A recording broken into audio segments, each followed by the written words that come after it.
Leni. Oh, yang lain pada kemana ya? Oh, pada nih. Ada Ca. Oh, love you. Oke, teman-teman, sambil kita nunggu teman-teman yang lain untuk bergabung, kita mulai aja ya, biar nggak menghabiskan waktu banyak. Hai teman-teman, selamat sore. Mana suaranya? Selamat sore. Selamat sore, Bruder Bambang. Wala. Ternyata ada Bruder.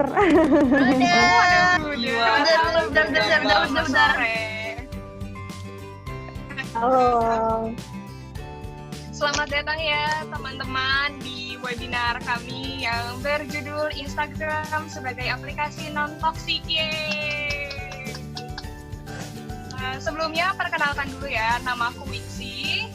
Aku adalah mahasiswa BK Unika Atmajaya angkatan 2017 dan hari ini aku nggak sendirian untuk memandu webinar ini, tapi aku ditemani oleh rekanku Leni. Hai Leni, mana Leni suaranya? Halo, kedengeran nggak? Halo Leni. Kedengeran, Len. Kedengeran, oke.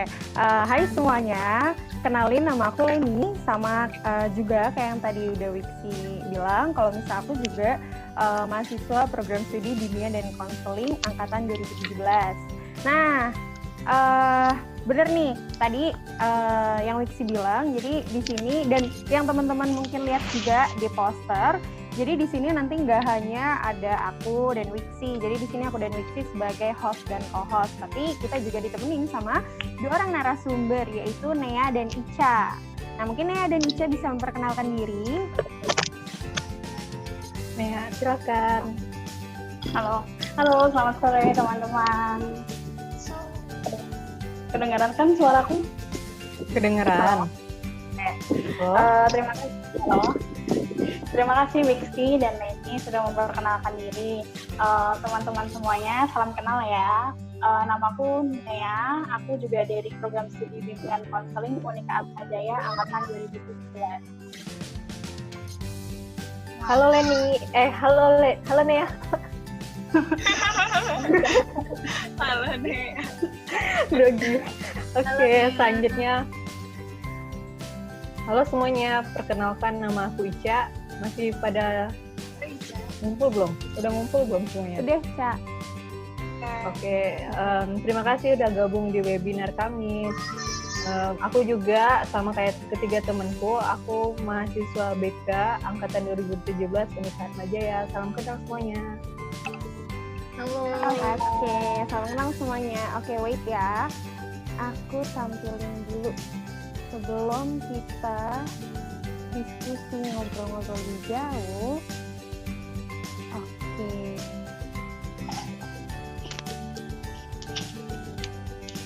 Apakah udah kelihatan PowerPoint yang aku share? Masih proses. Oh, masih proses. Oke.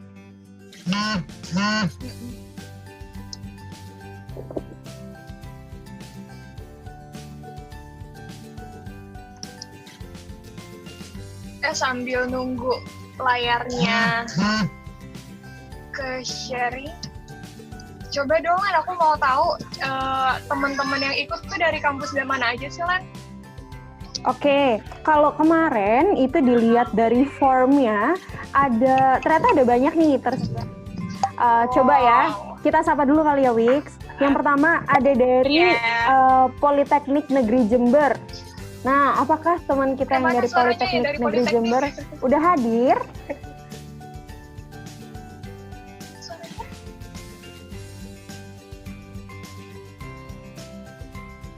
Oh, mungkin belum. Oke, coba. Kalau misalnya dari teman kita teman kita dari Unika Patimura Ambon, apakah sudah hadir? Ada Kak, hadir Kak. Oh, hadir. Hai. Wow, hai. Terus dari UKI, yang dari UKI apakah sudah hadir?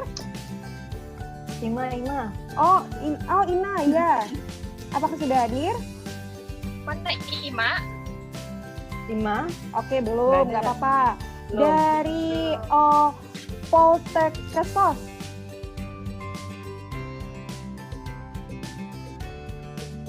Terus ada juga dari Universitas Syahid Jakarta. Apakah sudah hadir? Oh, belum terdengar juga suaranya. Kalau dari IAIN Bukit Tinggi? Oh, belum juga. Kalau dari Stikes Muhammadiyah GB?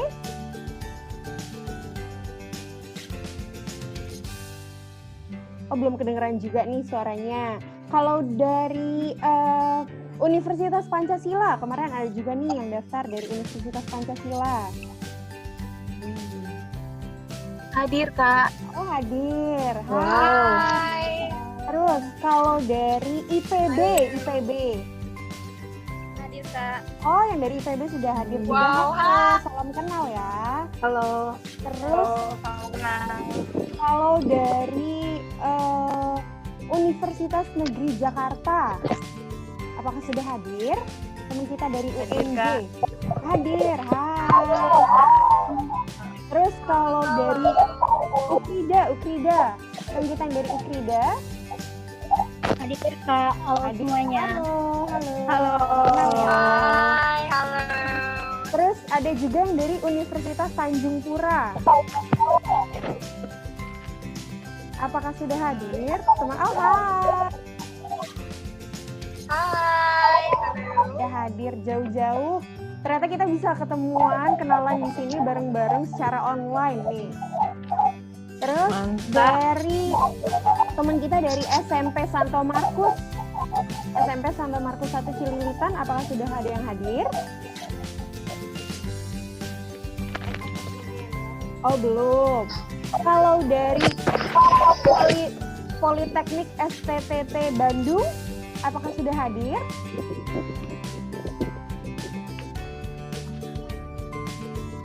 Oh, mungkin masih OTW sini. Terus kalau dari Sekolah Tinggi Ilmu Komunikasi dan Tarakanita, Hadir, Kak. hadir. Halo. Salam kenal ya. Hai. Terus kalau misalnya dari Universitas 11 Maret, ada juga nih yang kemarin daftar dari Universitas 11 Maret. Apakah sudah ada yang hadir? Oh, ada tuh. Namanya ada. siapa? Syafara Sendria. Oh, oke. Halo. Halo. Terus ada juga yang dari Poltekkes Kemenkes Semarang. Dari Semarang nih. Anak Semarang. Sudah hadir atau masih menunggu? Masih OTW juga? Iya, nggak apa-apa, siapa nggak bisa pakai aku. Oh, oke. Terus kalau dari Universitas Pendidikan Indonesia, dari UPI, ada juga nih teman kita yang daftar dari UPI. Wow. Sudah hadir? Oh, oke. Berarti ini mungkin bisa jadi teman-teman yang belum kedengeran suaranya itu masih OTW kali ya. Nanti deh semoga bisa join segera ke sini gitu. Nah, terus Wiksi, apakah PowerPoint-nya udah terlihat? Udah. Ya. Kalau gitu kita mulai aja ya. Jadi di webinar kali ini kita itu akan membahas hasil penelitian sederhana yang berbasis research and development. Dan ini tuh penelitiannya berfokus pada pengembangan media sosial Instagram sebagai aplikasi non-toksik dengan informasi yang positif dan juga interaktif. Nah, di webinar kali ini kita akan membahas beberapa poin yang nanti akan dibantu dijelaskan oleh narasumber. Nah, apa jalan yang hari ini kita akan bahas, Man? Oke, bentar. Secara gambaran besar sih yang mau kita bahas di sini adalah tentang Instagram nih teman-teman. Kayak yang teman-teman lihat juga mungkin informasinya di poster kan, Instagram sebagai aplikasi non-toxic. Jadi yang mau kita bahas itu atau yang mau kita obrolin bareng tuh kayak pertama, sebenarnya kenapa sih sampai ada persepsi atau mungkin dari teman-teman pribadi juga pernah merasakan Instagram tuh sebagai aplikasi yang jelek buat kesehatan mental kita. Gitu. Kita mau bahas itu dari segi informasi, hasil penelitian, terus mungkin artikel-artikel di media sosial yang sempat ngebahas soal itu. Terus habis itu kita juga mau sharing nih tentang kan teman-teman udah sempat lihat juga kan di poster itu dibilang kalau diskusi ini tuh berdasarkan hasil penelitian gitu. Nah, nanti kita akan share nih sebenarnya apa sih isi dari hasil penelitiannya, terus habis itu sejauh mana sih bahasannya, dan kita mau kaji sedikit nih dari sisi teorinya gitu. Jadi apa yang kita obrolin kan bersumber data gitu atau hasil penelitian terdahulu. Seperti itu sih, Wix, secara gambaran besar nanti. Oke, Beni, makasih udah dijelasin. Nah, teman-teman, sebelum kita masuk ke inti dan mulai webinar ini, yuk kita bangun kesepakatan bersama ya, demi kelancaran webinar ini. Nah, kesepakatan yang pertama adalah teman-teman wajib mute suaranya supaya gak ada banyak gangguan suara selama narasumber nanti itu menjelaskan. Jadi biar gak ada banyak suara-suara yang masuk gitu, jadi semuanya lancar dan smooth. Apakah setuju teman-teman dengan kesepakatan kita yang pertama? Sepakat, Kak. Oke. Kirain gak ada yang jawab. Oke, itu kesepakatan pertama ya. Lalu di kesepakatan yang kedua, nanti apabila kami membuka sesi diskusi dan tanya jawab, teman-teman diperbolehkan untuk men-unmute mikrofon dan boleh menyampaikan pertanyaan atau pendapat. Nah, bagi teman-teman yang ingin bertanya atau mengungkapkan pendapat, silakan klik raise hand. Ada kan, kalau kita lihat nanti kalau mau nanya silakan klik raise hand. Dan nanti kami akan mempersilakan teman-teman untuk bertanya atau menyampaikan pendapatnya. Lalu kalau gilirannya sudah selesai, silakan diklik lagi lawan hand-nya. Apakah setuju dengan kesepakatan yang kedua ini? Setuju, Kak. Setuju, Kak. Oke, lanjut. Len, ada kesepakatan apa lagi nih, Len, di webinar kita, Len? Terus ini kan sifatnya tuh sebenarnya nggak formal-formal banget, teman-teman. Kita bisa saling sharing, atau mungkin nanti misalnya di tengah-tengah pembahasan ada yang ngerasa kayak, oh ini aku banget nih, kayak, oh ini gue banget nih, oh kayaknya menurut aku nggak gini deh. Nah itu teman-teman secara terbuka bisa menyampaikan pendapat atau sharingnya juga gitu, jadi nggak perlu kaku-kaku banget. Nah maksudnya adalah di sini sifatnya kayak komunikasinya tuh dari berbagai arah gitu, jadi nggak hanya dari sisi kami aja yang menyampaikan materi kayak gitu, tapi juga teman-teman boleh secara terbuka atau nggak usah kaku-kaku lah untuk menyampaikan pendapat atau sharingnya seperti itu, dengan cara yang tadi bisa kayak raise hand dulu, pencet raise hand, atau misalnya kayak chat gitu, nanti kita bisa unmute teman-teman atau teman-teman bisa unmute juga gitu. Sampai sini dipahami teman-teman? Paham, Kak. Oke. Nah, kalau kita ngomongin soal Instagram tuh populer banget kan ya. Kayak banyak banget orang dan hampir semua orang mungkin punya akun Instagram. Kayak setiap hari kita tuh akses Instagram, kita liatin story orang, kita like banyak konten yang kita suka, bahkan sering banget nge-stalk mantan atau gebetan lewat Instagram. Iya nggak sih? Bener Ya kan? banget sih, Kak. Iya, jadi setiap hari tuh kita akses Instagram gitu. Nah, makanya kadang karena seru main Instagram, gak berasa kan ya, tahu-tahu tuh main Instagram bisa berjam-jam. Ya nggak sih, Len? Kamu gitu nggak, Len? Aku kadang-kadang kayak gitu sih, kadang-kadang. Nah, sekarang Terus, coba nih. Ya. Nah, sekarang coba nih. Tadi kan Wixi udah bilang bener banget gitu, mungkin juga teman-teman merasakan hal yang sama, niatnya 5 menit, 10 menit buka Instagram, tapi tahu-tahu nggak nyadar, udah scroll, tiba-tiba waduh 1 jam, waduh 2 jam gitu, nggak kerasa. Nah coba sekarang, aku mau teman-teman sekarang deket nggak sama handphone teman-teman masing-masing? Entah buka Zoom ini pakai handphone atau handphonenya ada di sampingnya, boleh deh pokoknya. Nah sekarang teman-teman coba buka aplikasi Instagramnya, bisa sambilan, terus cek berapa sih intensitas penggunaan Instagram teman-teman dalam hari ini atau dalam 1 minggu ini. Caranya buka Instagramnya, terus ke profile, terus nanti setelah udah buka profile, ada di sebelah pojok kanan atas itu tanda garis 3 begini. Terus kalau udah, klik yang your activity. Nah, nanti di situ bakalan kelihatan tuh. Coba boleh Wiksi, Ica, Nia. Ya. Semuanya Aku- boleh. Ima aku- juga boleh. Coba siapa? Aku udah ngecek. Oh ya, Ica dulu, Ica. Oh, Ica Aku ngecek berapa? udah 1 jam 28 menit, Kak. Hari ini 1 jam 28 menit. Oh, iya. Oke. Coba kalau misalnya Kalau Wiksi, aku baru 13 menit hari ini. 13 menit hari ini. Oke. Iya, Terus belum coba. buka lagi. Coba yang lain.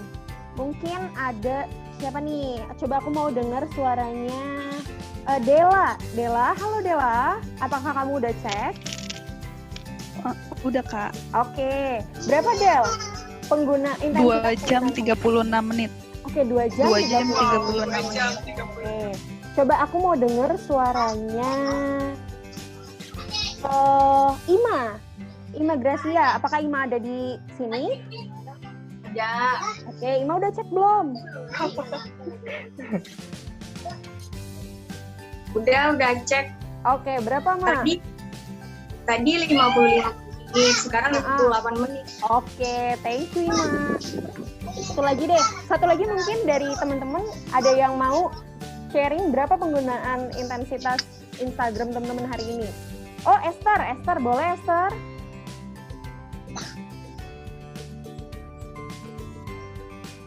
Hai Esther. Jangan lupa di-mute.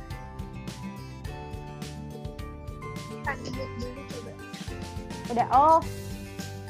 Ya udah, mungkin Esther mau membagikannya nanti lewat chat, gak apa-apa. Atau mungkin ada yang lain.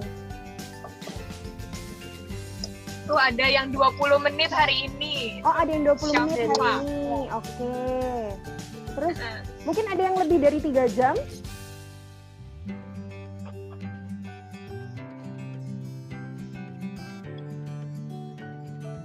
Oh, tuh.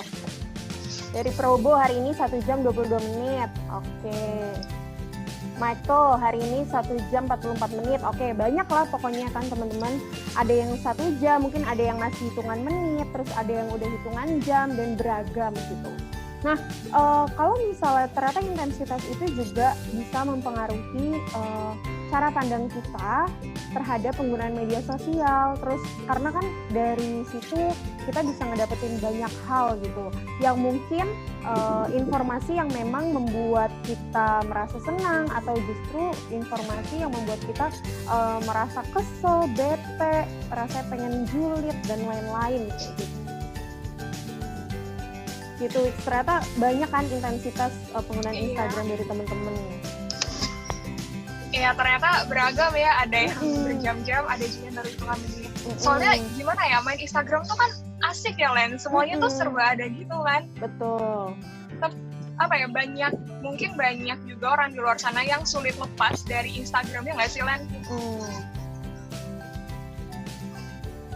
Jadinya tuh karena nggak bisa lepas, akhirnya tuh ngerasain dampak negatif dari penggunaan Instagram. Gimana menurut kamu, Len? Betul banget. Nah, terus di sini apakah teman-teman udah melihat layar apa kata artikel soal Instagram?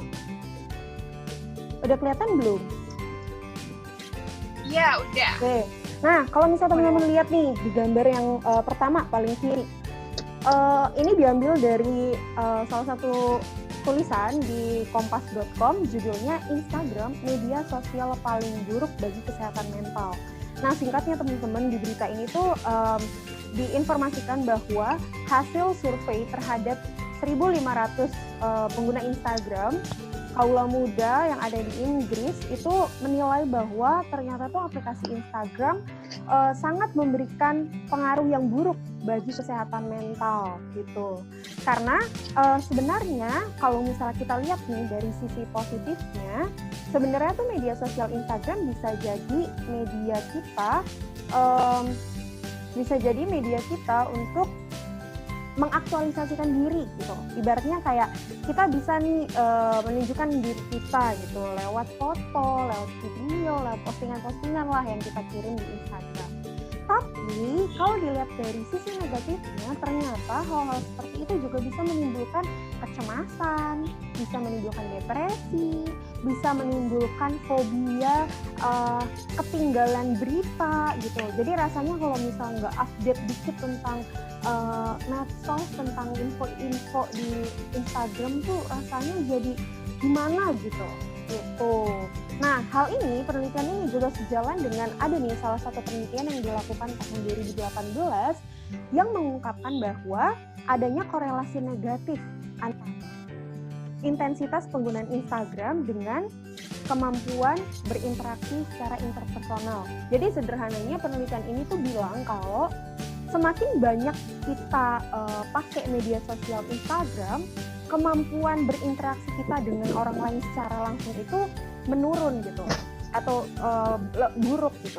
Ya logikanya sih sebenarnya bisa kayak dilihat kayak semakin banyak kamu mainan media sosial, otomatis kamu akan semakin banyak tenggelam sama dunia maya, dunia Instagram itu gitu. Dan kamu jadi kayak ibaratnya mendekatkan yang jauh dan menjauhkan yang dekat gitu. Justru orang-orang di sekitar kamu nggak kamu lihat, tapi di satu sisi kamu malahan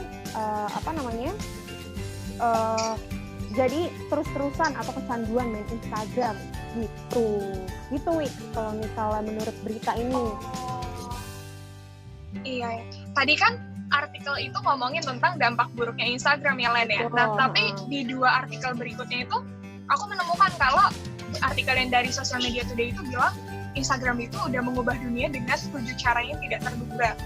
Misalnya kayak lewat Instagram kita tuh jadi tahu banyak tren-tren baru, terus mengubah cara kita berkomunikasi juga, terus juga jadi dikasih strategi baru untuk memasarkan sesuatu. Makanya banyak banget orang yang berbisnis lewat Instagram juga kan. Nah terus bahkan kalau kita lihat tuh di Instagram banyak banget aktivitas sosial, mulai dari penggalangan dana, terus minta bantuan untuk menyebarkan petisi, jumpanya. Nah, salah satu kampanye yang disuarakan yang banyak digaungkan di Instagram itu adalah kampanye tentang kesehatan mental. Nah, jadi kenapa? Karena banyak banget nih stigma tentang kesehatan mental. Misalnya orang yang datang ke psikolog atau ke konselor tuh udah pasti orang yang gila, padahal kan enggak kan. Terus atau orang yang mengalami depresi itu dapat stigma kalau dia kurang iman atau dia tuh nggak mau berusaha misalnya kayak gitu. Nah stigma-stigma kayak gitu tuh membuat banyak orang jadi menutup dirinya dan takut gitu kan. Nah terus makanya kenapa kampanye tentang kesehatan mental ini tuh jadi fokus buat beberapa komunitas kesehatan mental dan juga para terapi influencer. Nah, selain itu ada juga artikel lainnya dari The Washington Post. Dia itu mengatakan kalau American Foundation for Suicide Prevention itu berinisiatif melakukan kampanye mengenai kesehatan mental dan bekerja sama juga dengan Instagram sebagai sarana untuk mensosialisasikan kesehatan mental gitu. Nah, dampak dari bekerja sama dengan Instagram untuk menyebarkan informasi tentang kesehatan mental ini, orang-orang yang mengalami kesehatan mental tuh jadi lebih terbuka. Mereka itu jadi menyadari kalau oh iya ternyata gue nggak sendirian gitu. Terus kesadaran masyarakat tentang pentingnya kesehatan mental itu juga meningkat loh. Selain itu stigma tentang kesehatan mental pun jadi semakin meluntur gitu teman-teman. Betul banget. Mantap.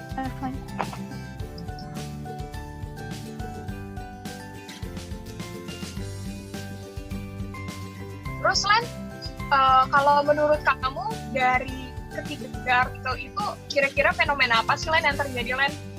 Nah, menurut aku dari ketiga artikel itu fenomenanya adalah sebenarnya banyak kan pandangan bahwa kita main Instagram tuh jelek gitu, bisa dapat dampak buruk dan bisa justru mengganggu kesehatan mental. Tapi sebenarnya dari situ nggak selamanya kok Instagram itu tuh jadi aplikasi yang toksik buat kita gitu. Nah makanya akhirnya kita susunlah penelitian dan bikin webinar ini gitu. Nah mungkin sekarang kali ya Wix, untuk pertama ini kita mau tanya dulu ke Nea atau Ica. Sebenarnya gimana sih awalnya kok bisa sampai bikin webinar ini gitu? Mungkin bisa di-sharingin dulu ke teman-teman. Nah, jadi sama seperti yang udah dijelasin Wixi sama Leni, sebenarnya tuh awal kami melaksanakan penelitian ini karena kita tuh melihat realitas saat ini nih, ditambah lagi dengan beberapa penelitian yang terdahulu tadi. Nah, aku kan juga sebagai anak muda nih, nah yang pakai juga Instagram. Nah, tentunya aku tuh pernah mengalami masa-masa di mana aku nggak bisa lepas dari Instagram. Pokoknya rasanya kayak sulit banget buat nggak menggunakan Instagram dalam beberapa waktu aja nih. Nah, melihat dari pengalaman itu juga, aku rasa nggak aku juga yang merasakan hal yang kayak gini nih. Nah, belum lagi kalau ada dampak-dampak lain dari penggunaan Instagram. Lalu setelah itu kami memutuskan untuk mengumpulkan semua data yang cukup. Nah, akhirnya kami memutuskan untuk melakukan penelitian sederhana ini, mulai dari menyusun konsep, melakukan needs assessment, pengolahan produk, dan evaluasi. Nah, itu Kak. Kalau gitu sebenarnya tuh tujuannya apa sih, Neng? Tujuannya yaitu penelitian ini dilakukan untuk mengembangkan media sosial Instagram sebagai aplikasi non-toxic dengan memberikan beberapa materi dengan topik self-improvement. Gitu sih Kak. Oke. Terus apa sih yang buat penelitian ini tuh pada akhirnya fokus pada pengembangan media sosial Instagram? Kenapa harus Instagram? Kenapa harus Instagram? Karena seperti yang kita tahu kan pengguna Instagram tuh dipakai dari kalangan usia ya. Biar bayi pun udah punya akun Instagram, bahkan sampai kakek nenek juga udah punya akun Instagram kan. Makanya oleh karena itu dipilih Instagram. Karena Instagram juga kan lebih banyak digunakan untuk generasi milenial. Terus selain itu Instagram juga merupakan teknologi yang dapat dimanfaatkan dalam bidang pendidikan untuk mengedukasi serta menjangkau banyak orang terlepas dari berbagai kondisi apapun. Nah, kita kan biasa belajar itu kan mengenai pengembangan diri kan dari buku, seminar, ataupun dari bimbingan, pertemuan di kelas kan itu kan udah biasa. Nah, tetapi kalau dicoba dengan menggunakan media sosial seperti Instagram, bukankah akan lebih menyenangkan, nggak membosankan, serta bisa dilakukan di mana aja, gitu Kak. Oke, jadi yang sebenarnya sederhana banget sih Instagram, media sosial yang sehari-hari kita pakai gitu, apalagi sebagai orang muda gitu, yang pokoknya nggak bisa lepas lah sama yang namanya gadget, sama yang namanya Instagram gitu. Oke. Nah, terus nih sebenarnya Ica dan Nea, gimana sih mungkin bisa diceritain kayak isi dari penelitiannya itu apa? Tadi kan sempat disebutin tentang pakai hasil dari needs assessment kayak gitu-gitu. Nah, aku kan ya. Iya, Kak. Aku ada mau jawab, Kak. Oke, jadi awalnya kami melihat fenomena berdasarkan data penelitian terdahulu mengenai dampak media sosial Instagram terhadap kesehatan psikologis, yang akhirnya kami pun melakukan needs assessment, yaitu hasil assessmentnya diketahui bahwa 74,4% responden masuk ke dalam kategori usia 17-25 tahun. Dalam memilih penyajian informasi, diketahui 87 responden lebih memilih penyajian informasi dalam bentuk gambar dibandingkan tulisan. Dan diketahui juga bahwa 97 responden lebih memilih penyajian informasi dalam bentuk video daripada suara. Nah, dalam ulasan tema konten yang hendak dibawakan, berdasarkan hasil survei didapatkan beberapa usulan materi mengenai self-improvement atau pengembangan diri tadi, yaitu mengenai self-discovery, self-efficacy, self-management, dan self-love. Gitu, Kak. Oh, oke. I see. Jadi dari sebenarnya teman-teman mungkin ini juga biar teman-teman kayak lebih paham kenapa tentang diambil itu self improvement. Nah, sebenarnya tuh ada beberapa usulan lagi tentang topik-topik apa yang memang dibutuhkan gitu sama teman-teman di Instagram. Nah, kalau misalnya tadi yang Ica udah sampein, sebenarnya kan ada beberapa topik yang akhirnya jadi highlight kita gitu. Dan itu tentang self improvement gitu kan. Nah, mungkin bisa dijelasin kali ya secara gambaran besar. Tadi kan sempat nyebutin tentang self discovery, terus self efficacy, terus self management sama self love. Itu sebenarnya tuh apa-apa aja sih, Kak Deni? Oke, saya akan jelasin kali ini. Jadi teman-teman, di penelitian kali ini kita menggunakan 3 landasan teori. Nah, yang pertama kita menggunakan teori tentang sosial media. Kemudian kita menggunakan teori self-discovery dan yang terakhir adalah teori self-efficacy. Nah, kita bahas satu persatu mulai dari teori sosial media. Nah, ini menurut Fitri dan Sing 2016, ditinjau dari sisi pendidikan, media sosial memberikan dampak positif untuk membantu siswa belajar dan mengerjakan tugas secara efektif. Membantu guru juga untuk melakukan pembelajaran secara online dengan membagikan materi dan tugas dengan bantuan media sosial secara maksimal. Lalu, membantu para siswa juga untuk mendapatkan referensi perencanaan karir setelah menempuh pendidikan. Nah, contohnya kayak sekarang kan kita sedang melakukan pembelajaran online. Lalu kita menggunakan platform sosial media seperti Zoom, Google Meet, WhatsApp, Line, dan teman-temannya. Nah, itu juga dapat kita gunakan untuk bertukar informasi dan berkomunikasi satu sama lain. Jadi itu juga membantu untuk menunjang pembelajaran. Nah, tapi penggunaan sosial media ini tentunya tidak lepas dari dampak positif dan dampak negatif ya. Nah, apa sih dampak positifnya? Nah, dampak positifnya ini memberikan manfaat sebagai wadah membagikan ide tanpa terhalang ruang dan jarak. Lalu juga dapat meningkatkan kesadaran dan mendukung berbagai kampanye informasi positif terkait dengan situasi saat ini. Nah, lalu kira-kira apa sih dampak negatifnya? Nah, dampak negatifnya itu penggunaan media sosial itu yang berlebihan dapat mengurangi kemampuan individu untuk berkomunikasi secara langsung dengan orang lain.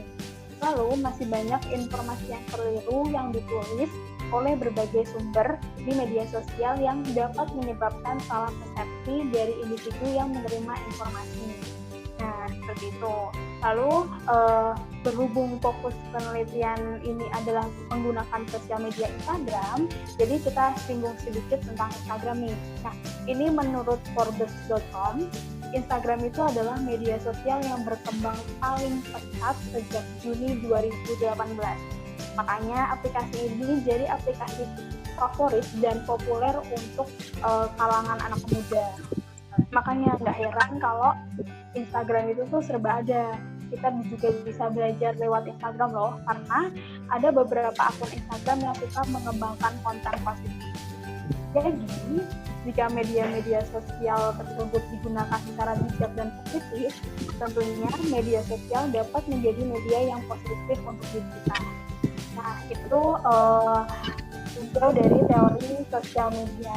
Nah, selanjutnya ini ditinjau dari teori self-discovery. Nah, self-discovery ini merupakan proses mencari dan menemukan tujuan hidup, serta mewujudkan potensi yang kita miliki.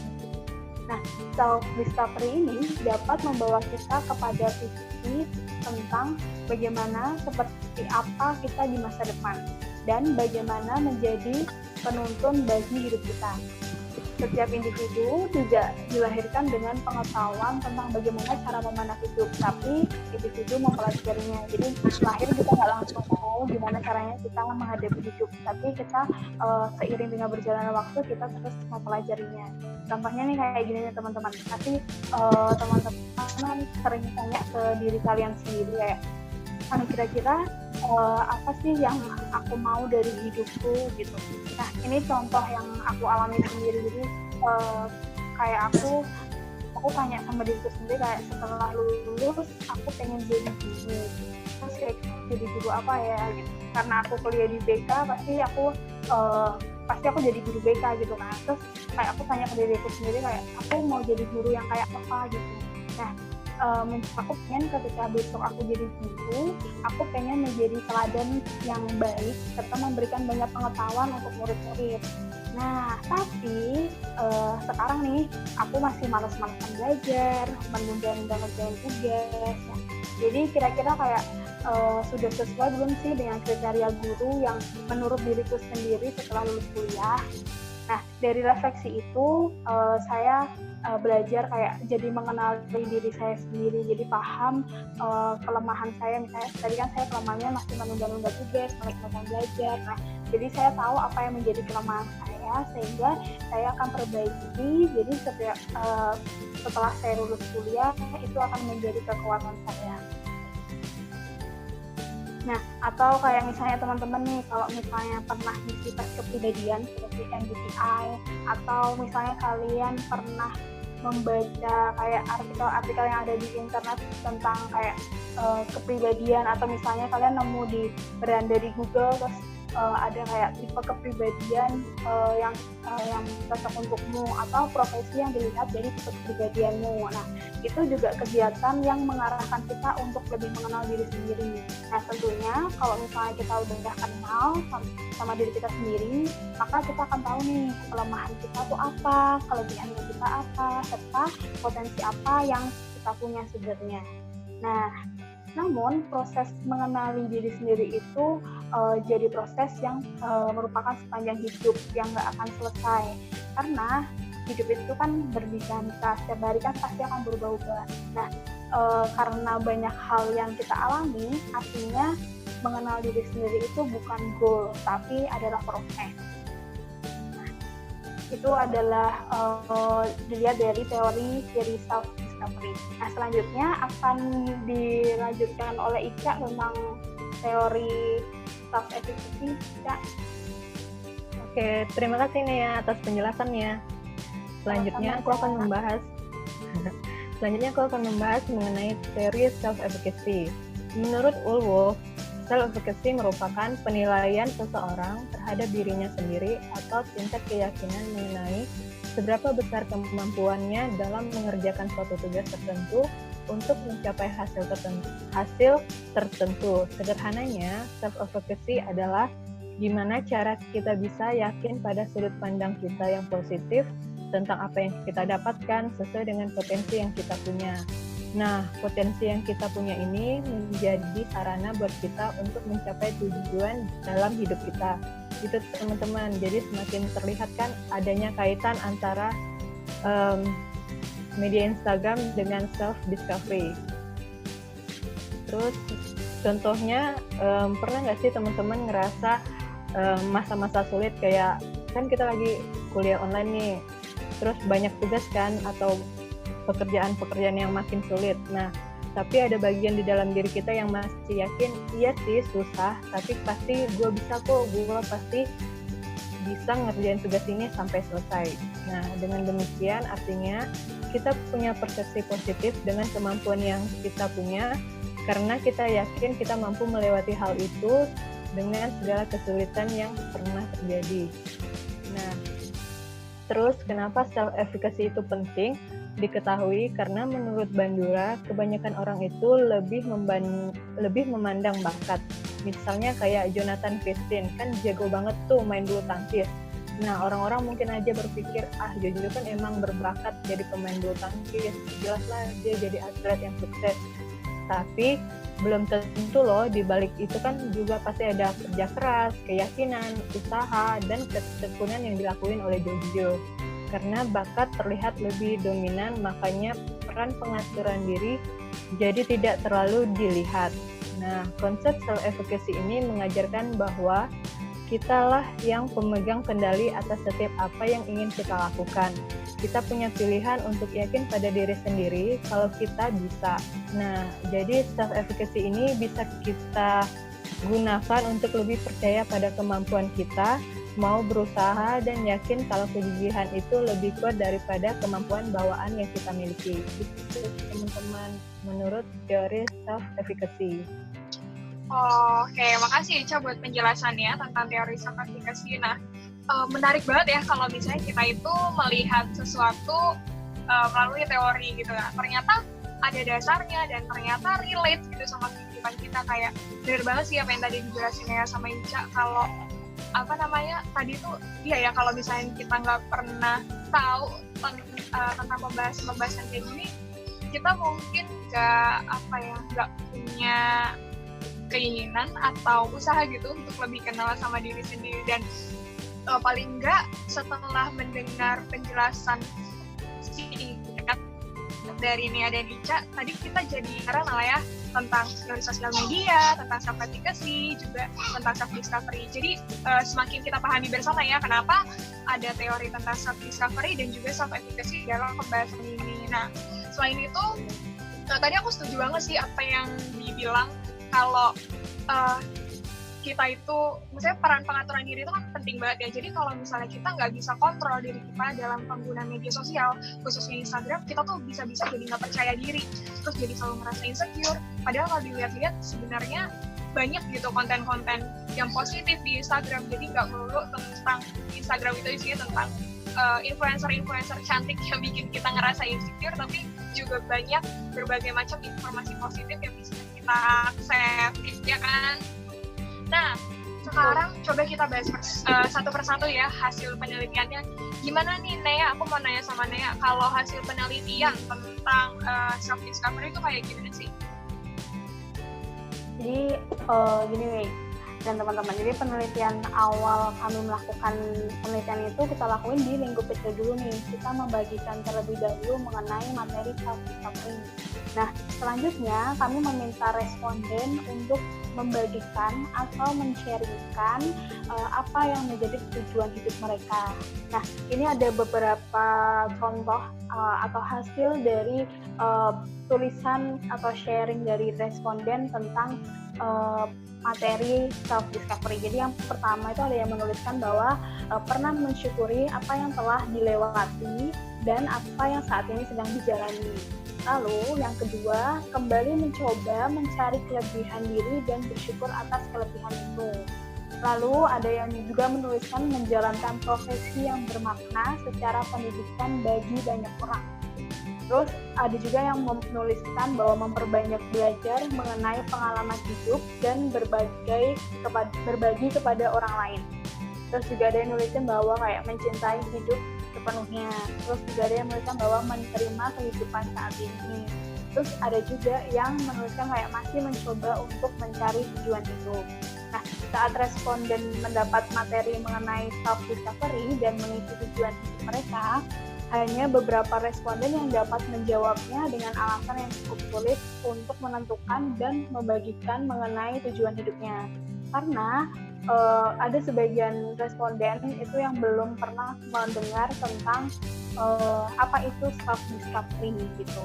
Nah, ada hal nih, Instagram itu seharusnya juga bisa menjadi salah satu media bagi individu untuk semakin mengenal dirinya sendiri, sekaligus dapat mengembangkan potensi yang dimiliki. Gitu sih. Oh gitu, oke, makasih nih ya, jadi semakin paham sih. Terus, berarti pembahasannya itu baru dilakukan lewat 4 jangkauan Instagram aja ya, jadi share lewat Instastory gitu kan.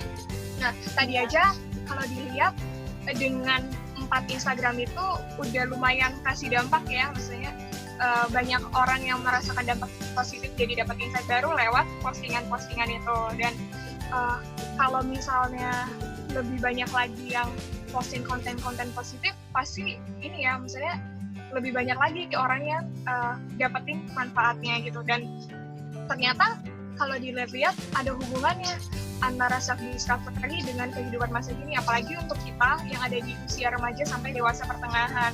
Mungkin dari hasil penelitian ini juga ada nggak sih dari teman-teman semua yang mau sharing atau disampaikan, kayak tadi kan ada pertanyaan-pertanyaan tentang apa sih tujuan hidup kamu gitu tentang self discovery. Nah, kalau dari teman-teman sendiri gimana nih pengalamannya, dan mungkin ada pendapat atau ada pertanyaan sampai sini? Boleh banget teman-teman. Boleh atau dideskripsikan.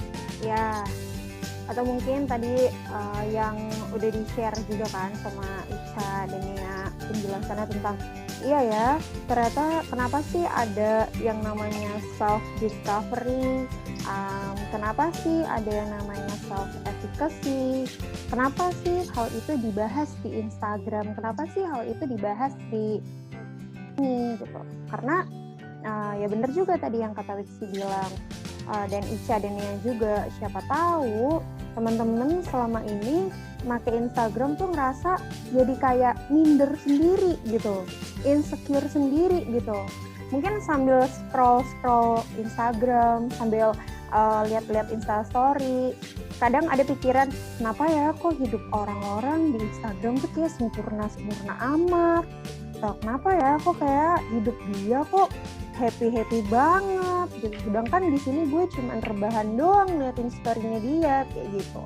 Nah, hal itu juga berhubungan sama self discovery tadi yang udah Nia sampein. Jadi sebenarnya semakin jauh kita bisa kenal sama diri kita sendiri, kita bisa menguasai diri kita, atau kita bisa mengontrol diri kita ketika kita sedang menggunakan Instagram, biar kita nggak ngerasa insecure, biar kita nggak ngerasa kenapa ya kok kayak hidup orang-orang happy banget gitu. Nah, makanya mungkin dari teman-teman di sini ada yang bisa sharing atau cerita, pernah nggak punya pengalaman yang sama seperti itu gitu ya Wix ya? Iya. Oh nih ada Siapa? ada yang cerita deh itu. Michael. Oh, Michael. Katanya aku kadang kalau buka Instagram jadi suka nggak percaya diri.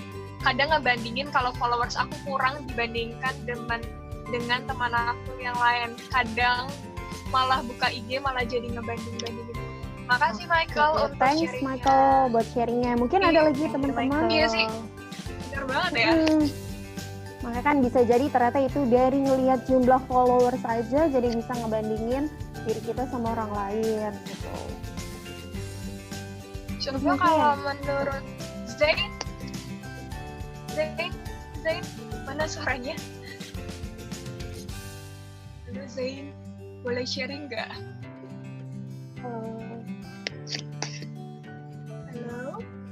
Halo. Stop.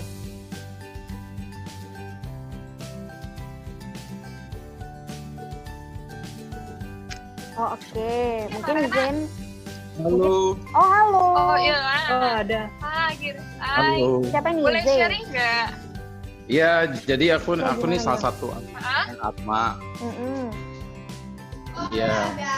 Terus kan aku ini lebih ke pasif ya orangnya tuh, kayak lebih ke nggak care gitu loh sama dunia pengen bilang apa. Nah itu kira-kira apakah Instagram itu bisa kita gunakan untuk bisa buat kita tuh terbentuk gitu loh perasaan untuk care, untuk perasaan lebih mengerti orang lain, untuk menumbuhkan sikap lebih berempati. Itu bagaimana pandangan kakak-kakak itu?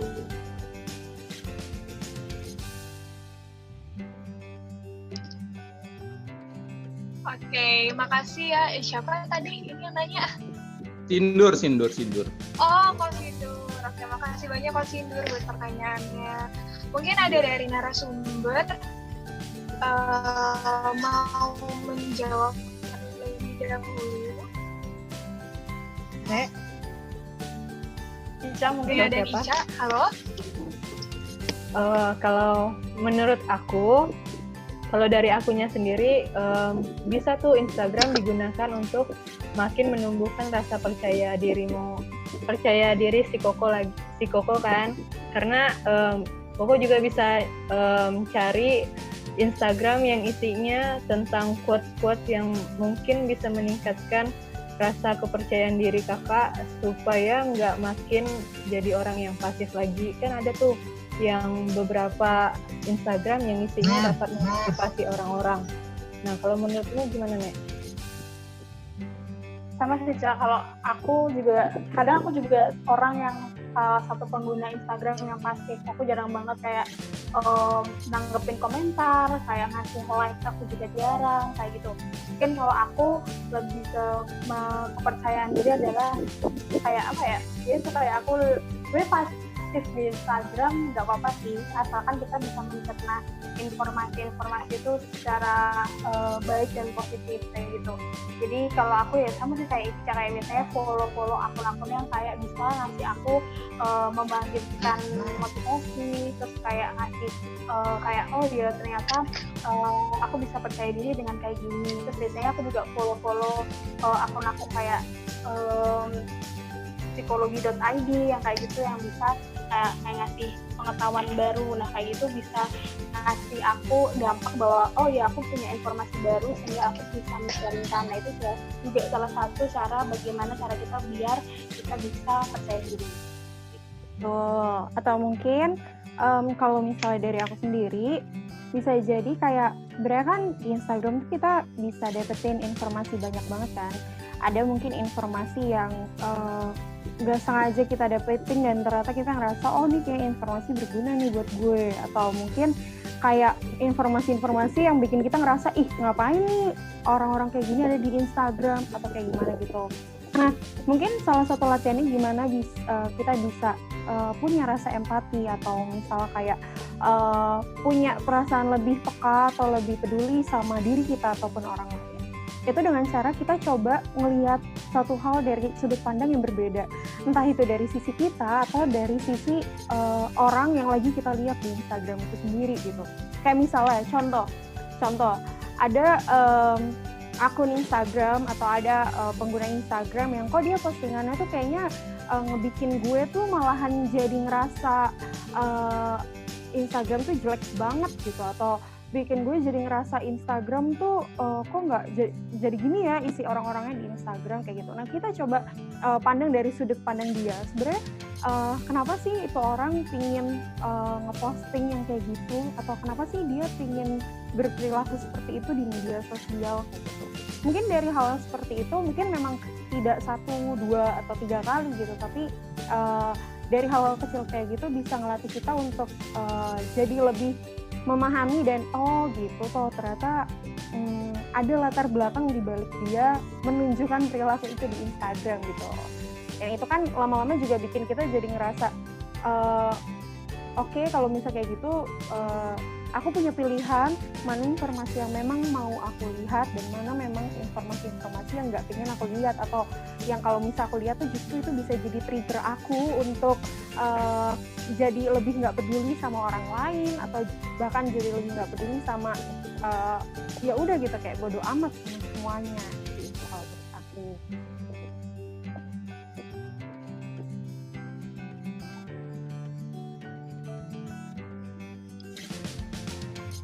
Begitu, Kak Sindur atau teman-teman ada yang mau menanggapi lagi? Iya, terima kasih. Sama-sama Kak Sindur, terima kasih juga. Terima kasih. Oke. Terus,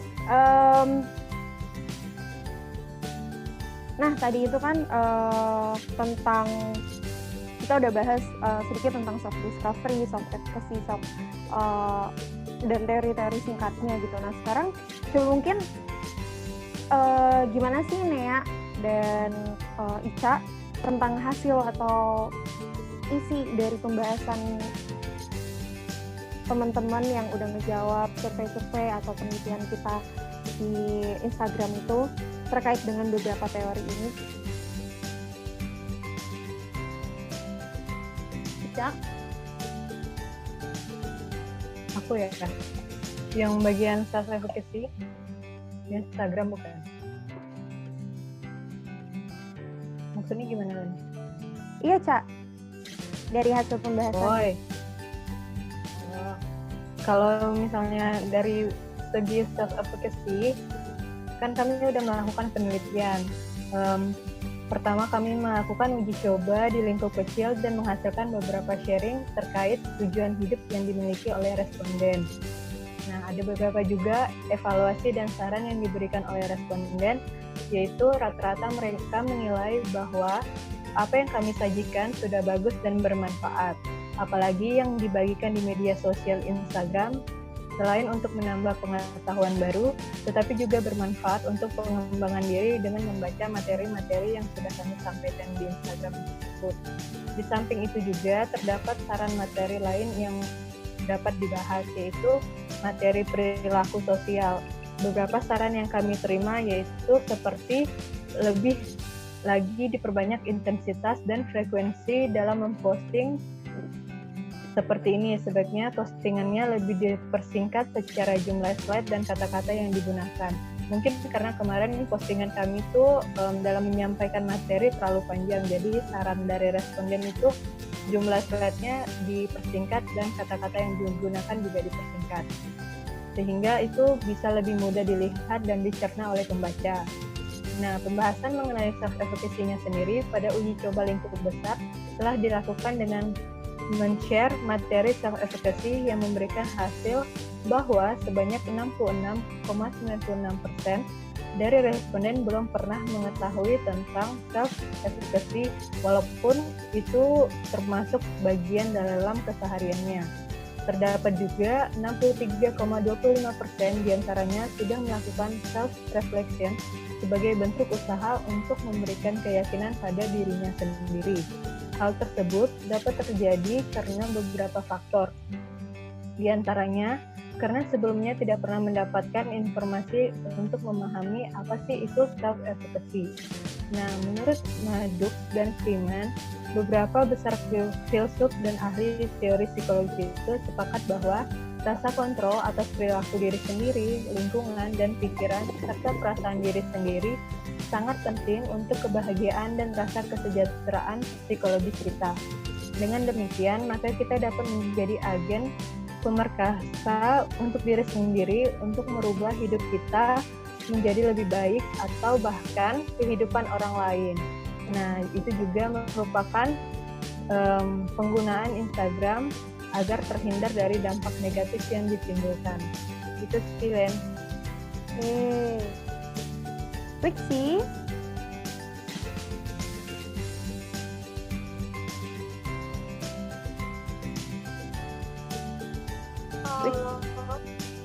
Halo, kedengeran nggak? Agak error nih.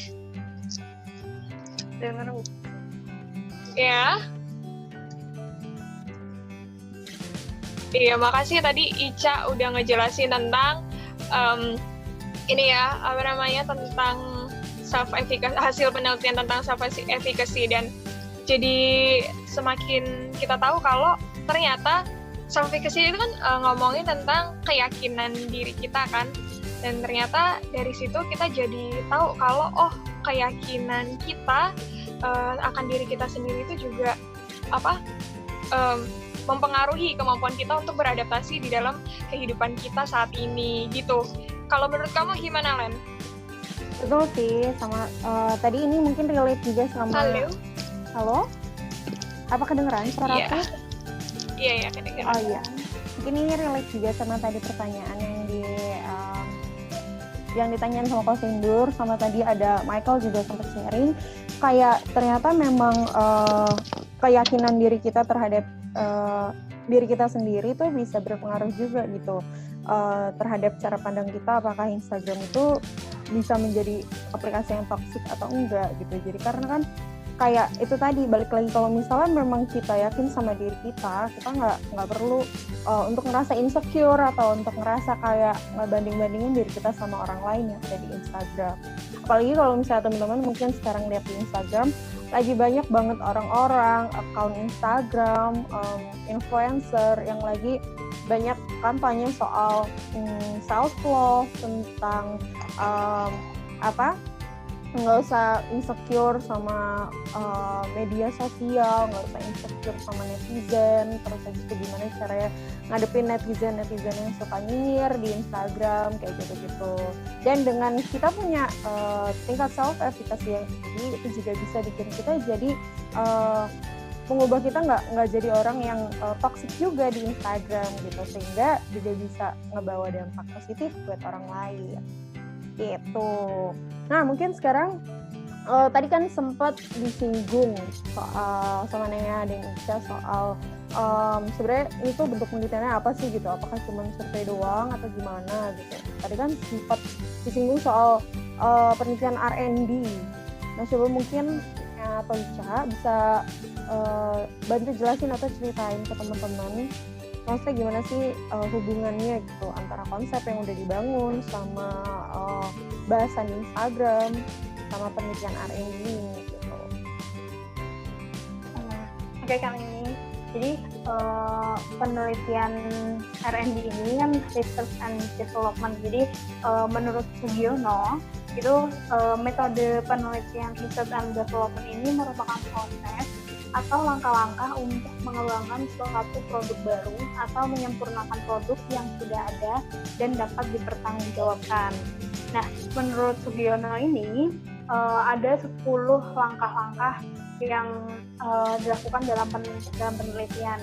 Nah, itu yang pertama tuh kita menentukan potensi dan masalahnya dulu. Nah, seperti yang dijelaskan di awal kan tadi tentang fenomena yang tren yang masa kini itu salah satunya adalah media sosial. Jadi itu adalah potensi dan masalah yang kita angkat dalam penelitian ini. Nah, selanjutnya di langkah yang kedua itu ada pengumpulan data.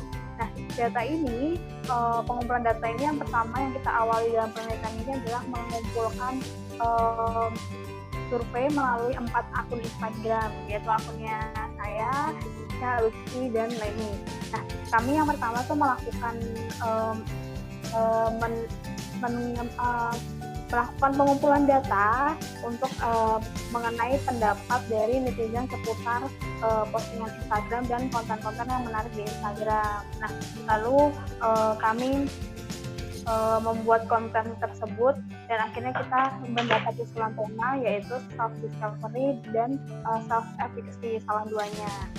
Lalu selanjutnya di langkah yang ketiga menurut Sugiono itu adalah membuat desain produk. Nah, desain produk yang kami buat ini kita rancang menggunakan media Canva yang biar kelihatan agak menarik dan asik dan sesuai dengan mengikuti tren. Jadi ada ukuran Canva yang bisa kita pakai sesuai untuk dipasang di story Instagram.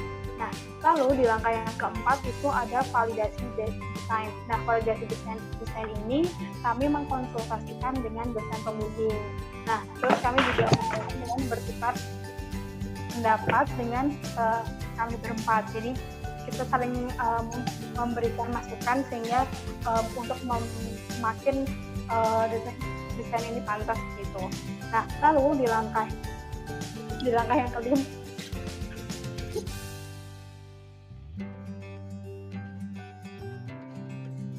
jadi selanjutnya di langkah kelima itu ada perbaikan desain. Jadi desain ini kita perbaiki sebelum kita melakukan uji coba produk. Nah, di uji coba produk ini kita kan melakukan di lingkup yang kecil di Instagram kita berempat. Nah, lalu selanjutnya di langkah yang ke-7 itu ada merevisi produk. Nah, di revisi ini kita coba menyempurnakan lagi produknya, baru yang di langkah ke-8 kita melakukan uji coba pemakaian. Itu kita lakukan dengan melakukan 2 kali pembagian materi yaitu self discovery dan self edukasi. Nah, di tahap yang ke-9 itu ada revisi produk dan yang ke-10 itu ada dimensi dan implementasi. Tapi kalau dari kami berempat karena ada beberapa keterbatasan penelitian, maka penelitian ini tuh hanya dilakukan sampai ke tahap 8 yaitu uji coba pemakaian pada lingkup yang lebih luas dari tahap uji coba sebelumnya. Seperti itu Kak Leni. Kak Leni? Jadi itu langkah-langkah dari R&D menurut dari Sugiono. Oke Nea, makasih Nea untuk penjelasannya. Terus tadi kan ngomongin tentang produk yang dimaksud itu adalah produk Instagram ya teman-teman, maksud. Oh, putus-putus. Halo, udah bisa terdengar? Halo? Bisa. Halo? Oke. Tadi kan ngomongin soal produk ya, Nah. Produk yang dimaksud di sini itu adalah Instagram ya teman-teman, bukan produk yang ada bentuknya, tapi maksudnya di sini kita mengembangkan Instagram. Nah, tadi udah ngomongin langkah-langkah, lalu gimana sih Ica, boleh diceritain nggak desain konsep kita menggunakan Instagram itu seperti apa? Kalau mengenai desain konsep terhadap produk yang akan dibuat itu diawali dengan konsep 5W plus 1H dengan rinciannya yaitu what. What itu berarti maksudnya di sini problem yang diangkat.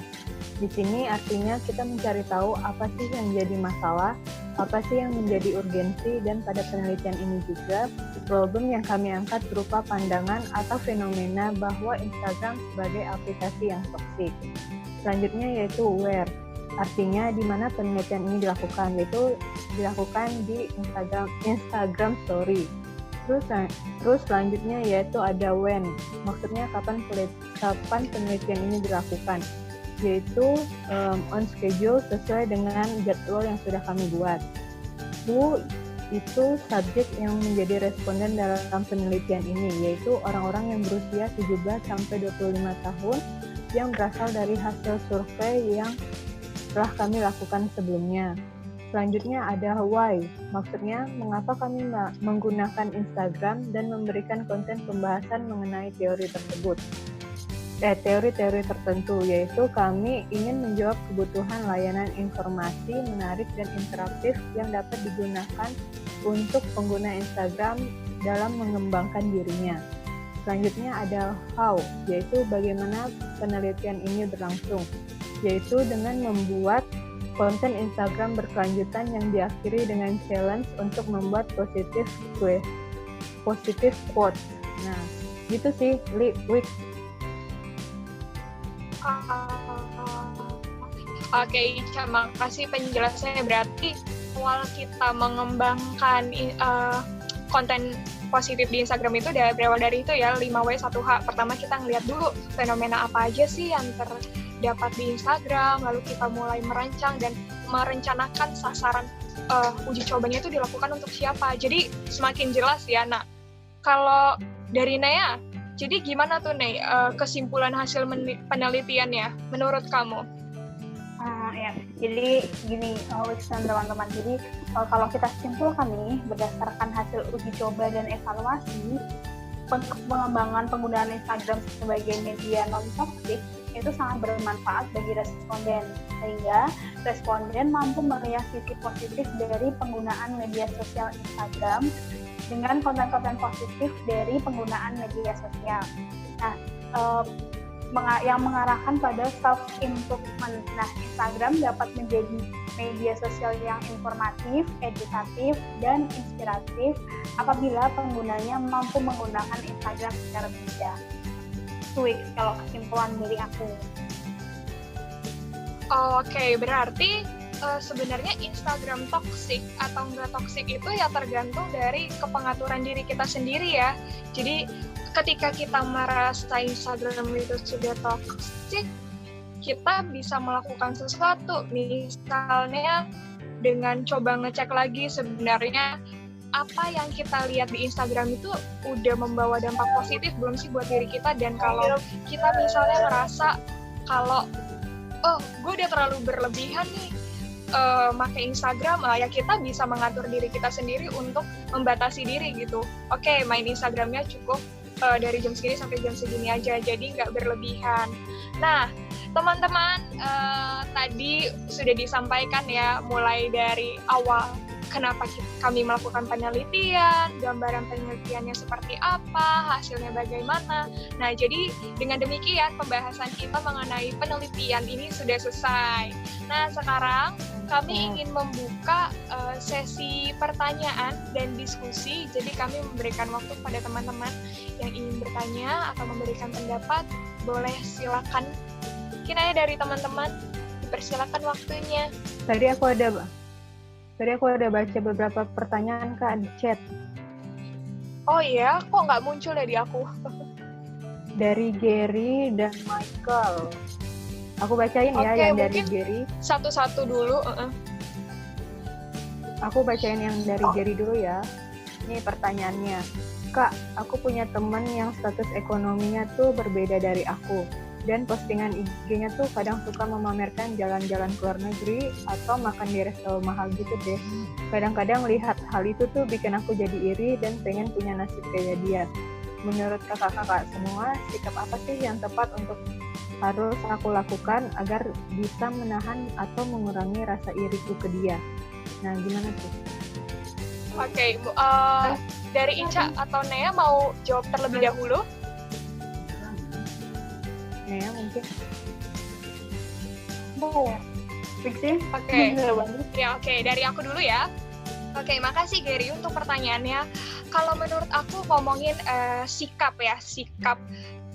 Kita nggak bisa kontrol apa yang orang lain posting gitu. Kita nggak bisa ngelarang orang lain untuk posting ini itu gitu, karena itu akunnya dia, itu Instagramnya dia. Instagram itu kan jadi tempat apa ya, mengekspresikan diri gitu. Jadi buat orang lain itu adalah tempat yang tidak terbatas. Nah, mungkin memang banyak kita temu, kita nggak suka sama postingan ini, kita nggak suka sama itu. Nah, akhirnya yang bisa kita kontrol adalah cara kita merespon ketika kita melihat hal tersebut. Misalnya kalau kita udah ngerasa iri gitu, oh dia kayaknya kelihatannya hidupnya enak ya, belum tentu. Kayak yang tadi kan udah dibilang, mungkin orang kebanyakan ngelihatnya cuma enak-enaknya aja, tapi siapa tahu kan di balik enaknya itu sebenarnya dia juga mengalami sesuatu yang gak enak gitu. Jadi coba yuk, maksudnya kontrol respon kita kalau misalnya ngeliat postingan itu, oh iya, tapi maksudnya responnya kita tuh juga bisa loh, maksudnya ikutan bahagia, ikutan baik, ngerasa apa ya, senang, tapi mungkin caranya beda. Kalau dia mungkin senangnya dengan senang-senang, jalan-jalan, di-upload di sosmed, kita kan bisa senang sama yang lain, misalnya dari hal-hal kecil aja gitu. Jadi coba kontrol respon kita ketika kita melihat sesuatu yang tidak menyenangkan buat kita gitu sih kalau menurut aku. Mungkin dari Ica, Nea, atau Leni mau menambahkan? Kalau dari akunya lagi sih mungkin lebih ke self-efficacy-nya tadi ya, karena mungkin kamu harus ngeyakinin diri kalau dia bisa, kenapa aku enggak. Jadi kan itu bisa dapat memacu kamu buat bisa kayak gitu loh. Bukan berarti harus nanti saing-saingan dan membanding-bandingkan ya. Mungkin lebih ke arah jadi kamu bisa lebih termotivasi untuk bisa kayak dia. Jadi rasa iri kamu tergantikan dengan rasa motivasi untuk membuat diri kamu juga bisa seperti itu. Gitu sih menurut aku. Gimana kalau menurut yang lain? Cukup kalau dari aku. Kayak nih. Terima kasih. Mungkin dari teman-teman audiens ada yang mau menanggapin sama Iya, Gary. sama-sama.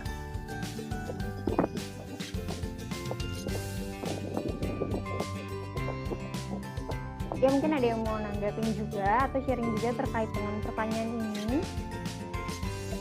Boleh kok. Iya, mungkin dari teman-teman ingin Jangan berpendapat. khawatir. Kan sama-sama belajar. Gak apa-apa.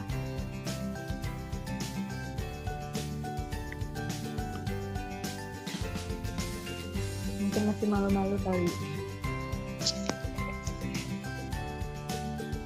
Oke, nggak ada yang menanggapi lagi nih. Kalau nggak ada, mungkin tadi ada pertanyaan lagi ya? Dari Michael. Mungkin boleh dibacain pertanyaan. Iya. Oke. Apa tuh pertanyaannya? Pertanyaannya, bagaimana pendapat kalian mengenai orang-orang yang suka memberikan sikap empati di Instagram? Apakah mereka empati secara serius atau mereka cuma ikut-ikutan empati saja supaya trending? Kayak sekarang kan banyak lagi posting tentang Justice George Floyd. Gitu. Gimana tuh? Justice for apa tadi? George. Yang kulit hitam. George. Udah lihat belum? Oh iya, aku belum lihat kebetulan. Oh, ngerti. Mungkin maksudnya ada orang yang ikut-ikutan misalnya posting tentang hashtag itu, tapi dia sebenarnya nggak benar-benar berempati gitu ya. Cuma ikut-ikutan. Iya. Oke, mau siapa dulu nih yang menanggapi? Apa? Halo? Halo? Oke. Kedengaran nggak? Kedengaran. Oke. Ini kalau menurut aku ya, soal orang empati, entah dia beneran empati atau enggak, menurut aku sebenarnya hak untuk komen, hak untuk posting di Instagram itu kan hak semua orang ya. Orang itu bebas mengungkapkan pendapat, mengekspresikan perasaan, termasuk rasa empati gitu. Kita nggak bisa 100% akurat menilai nih orang beneran tulus atau enggak cuma dari ngelihat tulisannya dia, apa yang dia posting di Instagram. Jadi mungkin lebih baik kita ngelihat dari diri kita sendiri gitu loh, kayak kita beneran tulus nggak sih, daripada kita melihat apa ya, maksudnya membanding-bandingkan orang lain, menilai ini orang tulus nggak sih apa cuma ikut-ikutan doang gitu. Ya sebenarnya hak mereka gitu. Mungkin kita yang lebih ke arah mengontrol yang kayak tadi sih, mirip-mirip, lebih kita mengontrol ke diri kita sendiri. Mungkin ada pendapat lain dari Ica, Nea, Leni, atau teman-teman lain?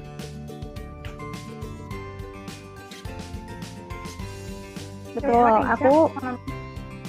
aku setuju apa yang disampaikan sama Wiksi. Kayak kita sebagai pengguna Instagram, sebagai pengguna media sosial juga nggak berhak untuk menjudge orang itu kayak dia posting sesuatu yang baik tuh sebenarnya tujuannya apa, kayak gitu kan. Itu kan balik lagi ke diri mereka masing-masing. Cuman yang perlu kita ingat adalah kita punya peran apa sih sebagai orang yang melihat postingan itu gitu. Kalau misalnya emang kita sebagai orang yang lihat postingan itu merasa kayak jadi tergugah untuk berbuat baik juga, ya kenapa enggak hal itu juga kita lakukan gitu. Karena itu kan salah satu bentuk dari berbuat kebaikan juga, dan kita juga bisa menularkan kebaikan itu kepada orang lain.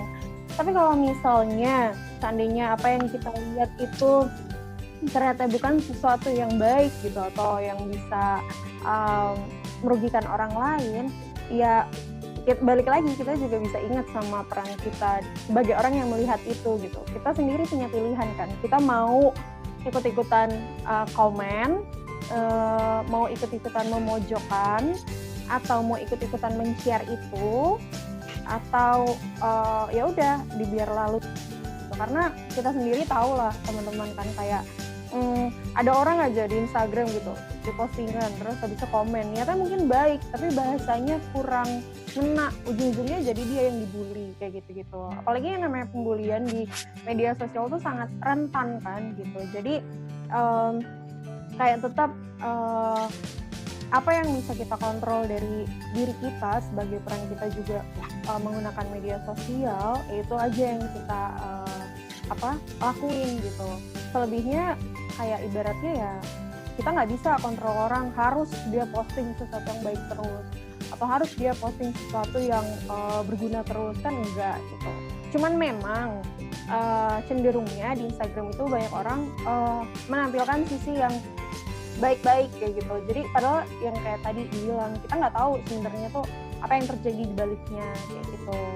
bisa jadi dia posting sesuatu jalan-jalan terus, hedon terus, ya itu cuman untuk konten aja atau gimana, itu kan juga gak bisa kita salahin juga kan, karena itu memang hak dia juga untuk posting. Nah, balik lagi ke kitanya sendiri. Terus kalau misalnya ngeliat gitu, kita mau apa, kita gimana gitu.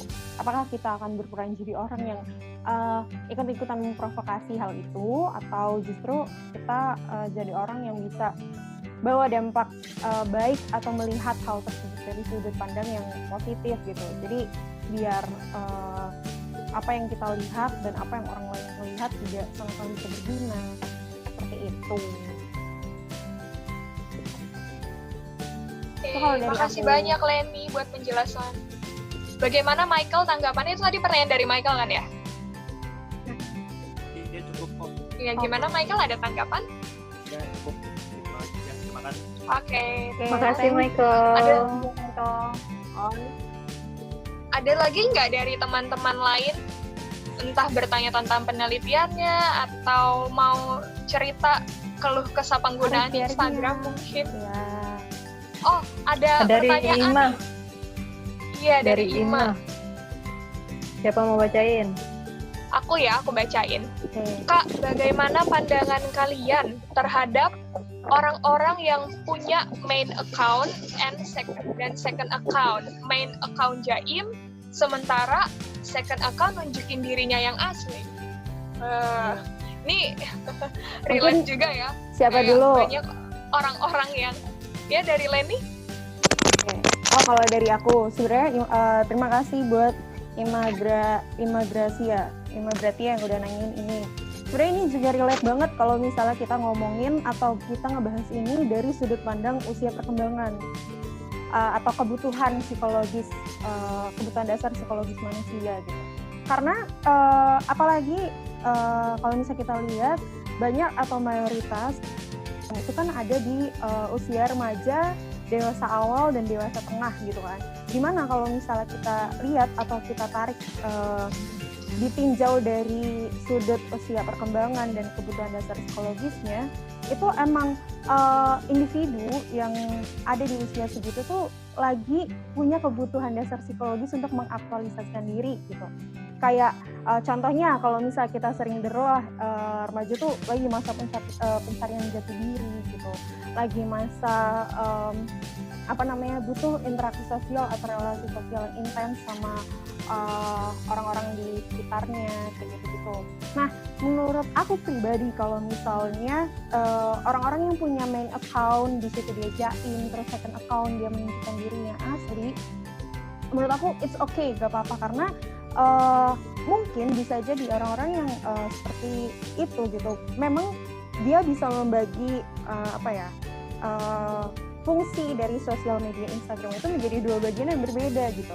Kayak yang Instagram yang main account itu isinya yang posting yang bagus-bagus kayak gitu, atau semacam galerinya dia lah untuk posting yang bagus-bagus. Tapi yang second account tentang kehidupan sehari-harinya. Dan kalau misalnya mayoritas kita lihat second account tuh biasanya yang di follow adalah orang-orang dekatnya, teman-teman dekatnya kayak gitu. Dan itu kan sebenarnya secara tidak langsung bisa menunjukkan bahwa itu adalah salah satu bentuk usaha dia sebagai individu untuk memenuhi kebutuhan psikologisnya kan, yaitu untuk mengaktualisasikan diri. Tapi misalnya kayak, kenapa sih kok kamu nggak pernah nge-share kamu yang diri kamu aslinya di main account? Ya mungkin kayak ngejawabnya ya soalnya biar yang di main account yang bagus-bagus aja kayak gitu, apa yang gimana kayak gitu. Pokoknya intinya selama dia tidak memberikan dampak yang negatif untuk orang lain, it's okay, gak apa-apa gitu. Atau kan mungkin ada juga orang yang bikin second account hanya untuk stalking, hanya untuk kayak misal belanja online kayak gitu-gitu.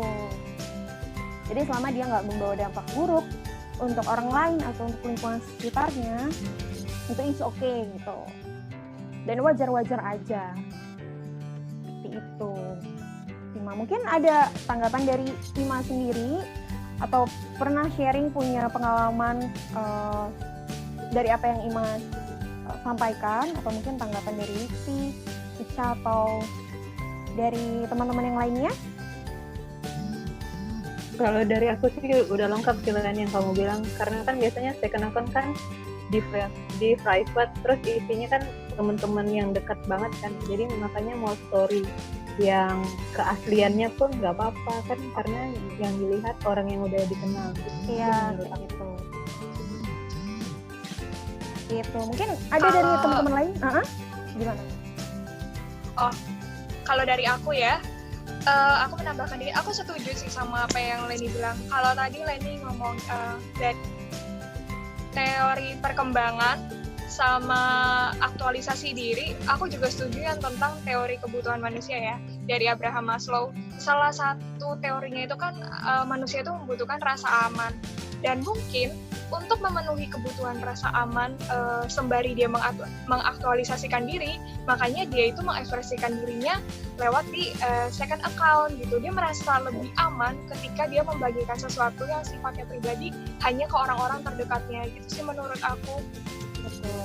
Jangan sampai misalnya kayak aku mau bikin second account untuk ngehujat orang, aku mau bikin second account untuk ngejulitin orang, nah itu yang keliru gitu. Dan itu yang mungkin harus diperbaiki dari sikapnya dia, karena dari situ kan berarti tandanya dia sendiri udah jadi toxic gitu sebagai pengguna Instagram untuk teman-teman yang ada di lingkungannya dia atau yang ada di Instagramnya. Seperti itu. Mungkin dari Ima ada yang mau ditanggapi lagi atau udah cukup? Kalau ada yang sih berharapnya ada yang kontra sih, pendapatnya Kaleni sama pendapatnya sumber yang lain. Kalau ada yang kontra, pengen denger sih yang kontra itu. Oke. Oh nggak, cuma pada sesuatu pemikiran ya udah gitu ya. Tapi nggak apa-apa Ima. Terima kasih kamu udah nyampein ini. Maksudnya walaupun ini memang mungkin kebetulan aja ini pola pikirannya yang masih satu gitu. Kan bisa jadi juga ada teman-teman mungkin yang habis denger ini ngerasa, kayaknya gue nggak gitu deh. Kayaknya sah-sah aja deh gue pakai second account untuk ngujat orang atau gimana, atau itu sebagai sesuatu yang jelek atau gimana kayak gitu. It's okay, nggak apa-apa di-share di sini, atau mungkin nanti kalau misalnya emang belum terpikirkan di sini, kita bisa diskusi lebih lanjut lagi di grup kayak gitu. Oke, Ma? Ada pertanyaan tuh, Len. Oh iya. Ada di chat. Ada cerita. Dari Dinda, ada sharing ya? dari Dinda. Oke, mungkin siapa nih yang mau bacain? Bisa aku bacain?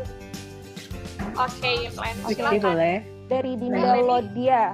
Kak, aku punya cerita nih. Beberapa waktu lalu, aku mendapat DM dari akun fake yang isinya tuh kata-kata kasar dan kebencian. Aku mengajaknya untuk bertemu agar aku bisa mendengar keluh kesahnya atau unek-uneknya secara langsung dan ingin meluruskannya. Dia menjawab, Dia menjawab, alah banyak, banyak. Intinya, dia tidak mau bertemu denganku dan dia juga bilang dia nggak mau ngurusin aku lagi. Tapi dia masih aku, bagaimana pendapat kakak mengenai ceritaku? Aku sempat berpikir untuk menghapus akunku karena jujur aku tidak kuat dengan DM itu. Dan aku takut dia berbuat macam-macam di sosial media. Thank you untuk sharingnya, Din.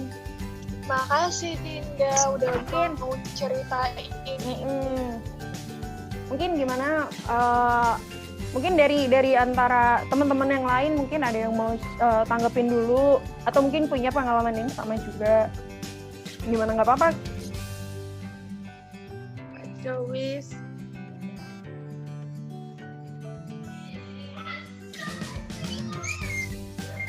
Oke. Kak, kalau menurutku akun itu diblokir.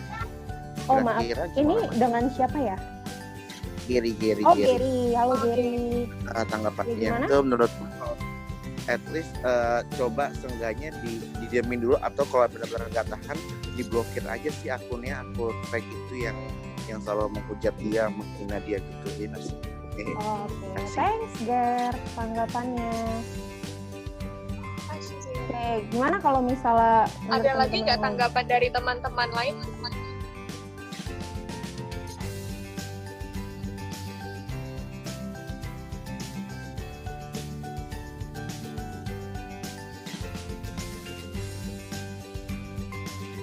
Mungkin teman-teman yang lain juga lagi merefleksikan, mungkin iya juga ya, gimana ya kalau misalnya gue jadi dia gitu. It's okay. Mungkin dari Wiksi atau Ica, ada yang mau nanggepin dulu? Yang cerita dari si ini ya, si Dinda ya? Iya. Ica dulu. Boleh si Wiksi dulu aja. Oh ya, aku sebelumnya makasih banyak ya Dinda udah ceritain ini dan sharing ke kita, kayak mungkin gak mudah buat kamu untuk bisa bagiin ini ke orang lain gitu, tapi makasih kamu udah mau terbuka di sini. Kalau menurut aku gimana ya, kita nggak bisa sedih sih memang rasanya dapetin ujaran-ujaran kebencian kayak gitu, pesan kebencian, kayak mungkin kita jadi bertanya-tanya sebenarnya salah kita apa sih, kayak kok sampai kita dibenci dan dikasih kata-kata kasar, padahal kita udah berusaha gitu berbuat sebaik mungkin, merespon dan menanggapi dengan baik, tapi itu dia, kadang respon baik kita pun nggak disambut baik sama orang lain gitu. Kita juga nggak bisa mengontrol dia untuk nggak benci atau marah sama kita. Menurut aku it's okay kalau misalnya dia nggak mau ketemu, mungkin bisa jadi aja dia takut untuk marah secara langsung ke kamu. Mungkin kalau dia ketemu kamu langsung, dia nggak berani gitu untuk ngomongin dan ngasih tahu kalau gue tuh kesel sama lo gitu. Makanya dia cuma berani lewat DM. Dan itu hak kamu kalau misalnya kamu mau blokir atau kamu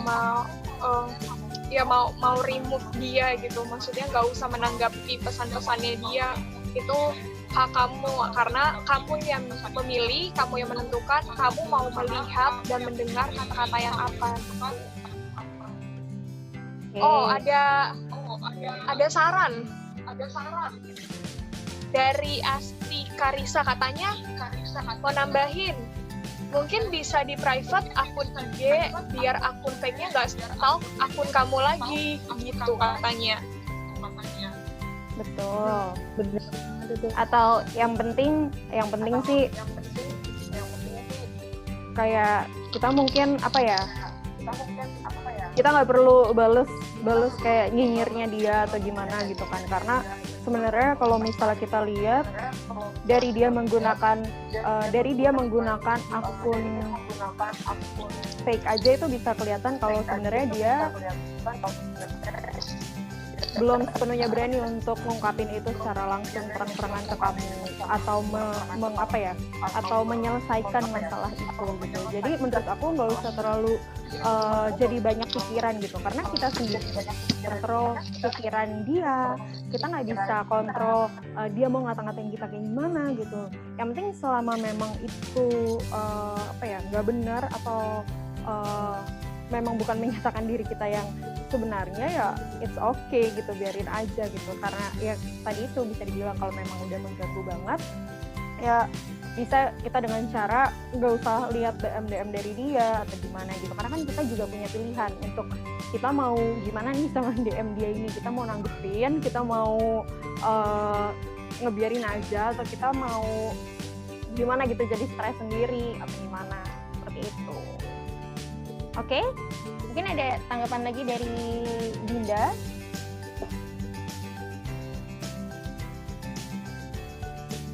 Itu ada saran ya di chat.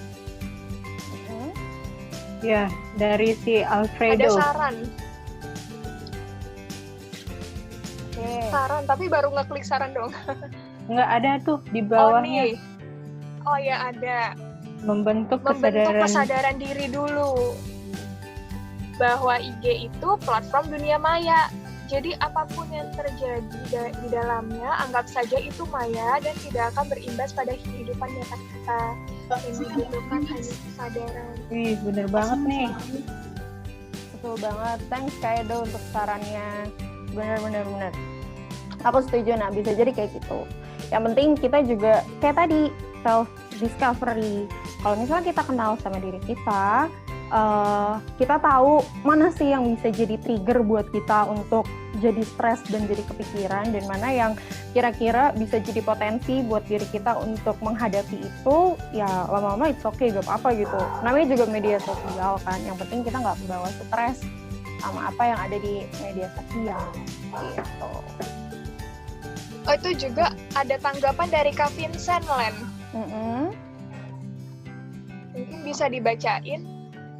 Yang bagaimana seperti Yonglex yang itu ya? Iya, bisa iya. dibacain. Bagaimana seperti Yonglex yang mengkondisikan bahwa ia yang membuat sesuatu yang heboh karena dia pun sudah melakukan konspirasi publik. Itu banyak yang kontra, namun itu ia dengan pintarnya memancing berbagai macam haters yang mengeluarkan ketidaksetujuannya.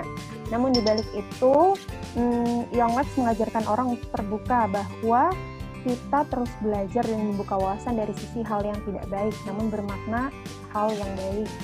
Nah benar juga sih, aku juga setuju tentang ini, karena ya namanya media sosial, namanya Instagram, kita nggak bisa nyuruh orang untuk setiap saat nge-share yang baik-baik terus, gimana.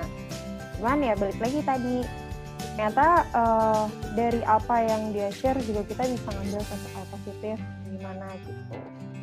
Jadi ya udah, ambillah atau berperan sejauh mana kita bisa berperan, sepertinya kitanya ya gitu.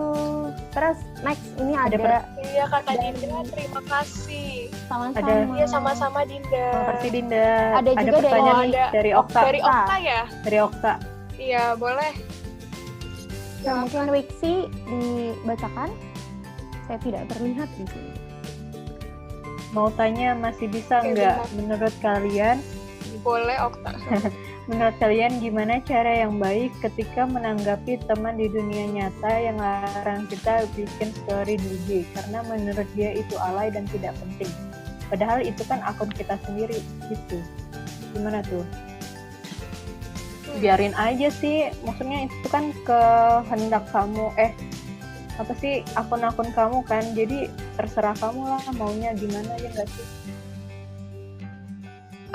Kalau menurut aku ini perlu ditanya lagi sih ke diri kamu sendiri, Okta, kayak seberapa penting sih omongan teman kamu itu buat kamu, kayak menurut kamu gimana, maksudnya apakah dia bisa melarang kamu, maksudnya ya kamu kan punya hak gitu, apakah perkataan teman kamu itu jadi berpengaruh ke kamu? Kalau misalnya menurut kamu ya udah nggak masalah, itu kan akun aku gitu, maksudnya dia mungkin cuma bisa sebatas melarang, ngomelin atau komen, tapi balik lagi keputusan buat konten apapun di Instagram itu ya itu sepenuhnya keputusan kita. Ya kayak tadi sih, kita nggak bisa mengontrol apa yang orang lain akan lakukan atau pikirkan tentang kita gitu.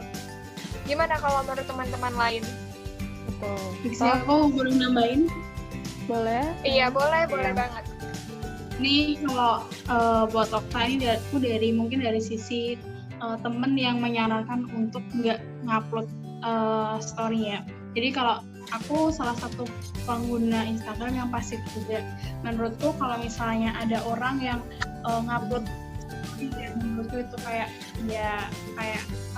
bikin ilfil atau mungkin mengganggu aku, mungkin aku kayak sikap seharusnya yang ditampilkan sebagai aku yang melihat, mungkin reaksinya adalah ya udah aku hide sementara gitu, aku blokir sementara kayak gitu, jadi aku nggak ngeliat story-nya dia karena aku ngelihat mungkin itu agak mengganggu untuk aku.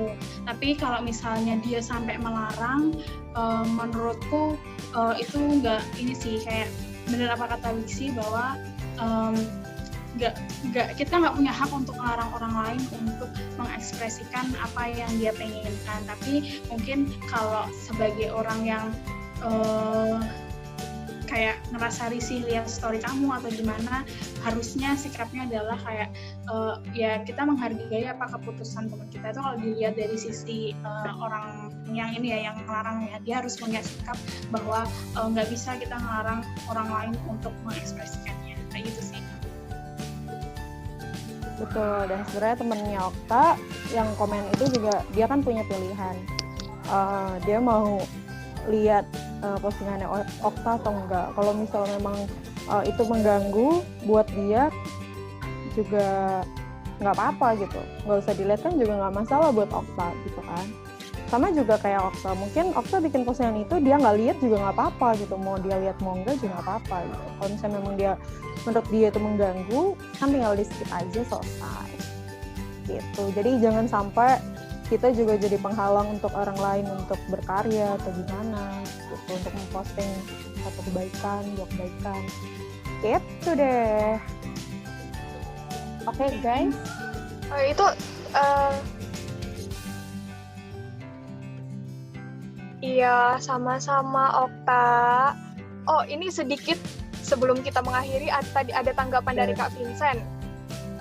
Katanya dunia maya didatangi oleh banyak pengguna yang namanya manusia. Berarti dunia maya tidak lagi maya, tetapi menjadi pusat perhatian. Dunia maya hanyalah istilah bagi yang hanya pemahaman kurang kritis. Saat ini hidup ada di dalam jaringan sosial media. Oke, makasih banyak Kak Vincent untuk tanggapannya. Oke. Terus ini ada lagi Ica, Wiksileni, Maria. Tolong ceritakan favorit apa yang kalian sering lihat di Instagram supaya teman-teman pun mendapatkan hal yang baru dari kakak-kakak sekalian. Oke, tenang aja Kak Vincent. Oke. Setelah ini kita akan sedikit lagi menyampaikan sesuatu gitu, oke?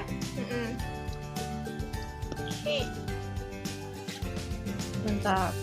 Oke, nah terus halo, kedengeran nggak? Nah, terus mungkin untuk saran dan masukannya nanti bisa langsung ini ya, Wik. Untuk saran dan masukannya bisa langsung di chat aja kalau misalnya nanti juga mau ada diskusi sekaligus gitu. Biar ini boleh.